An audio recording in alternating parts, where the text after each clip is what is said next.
6 বছরের মেয়েকে গণধর্ষণের অভিযোগ, গণধর্ষণের পর ছাদ থেকে ফেলে দেওয়ার অভিযোগ, গুরুতর জখম হওয়ার পর মারা যায় মেয়েটি। উত্তরপ্রদেশের বুলন্দ শহরে ঘটনা। বুলন্দ শহরে সেখানে 6 বছরের মেয়েকে গণধর্ষণের অভিযোগ, 6 বছরের নাবালিকাকে গণধর্ষণের অভিযোগ, গণধর্ষণের পর ছাদ থেকে ফেলে দেওয়ারও অভিযোগ উঠেছে।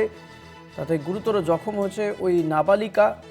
উত্তরপ্রদেশ, আবারও সেই উত্তরপ্রদেশেই ঘটনা ঘটেছে। উত্তরপ্রদেশের বুলন্দ শহরে এই ঘটনা ঘটেছে।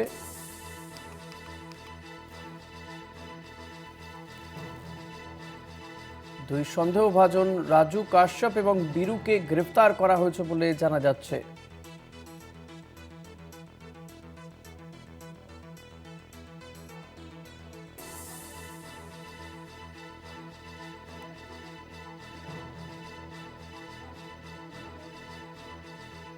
উত্তরপ্রদেশে বুলন্দ শহরে গণধর্ষণের অভিযোগ, 6 বছরের নাবালিকাকে তারপর তাকে ছাদ থেকে ফেলে দেওয়ার অভিযোগ।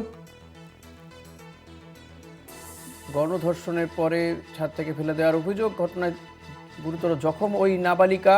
ঘটনায় দুই সন্দেহভাজনকে গ্রেফতার করেছে পুলিশ।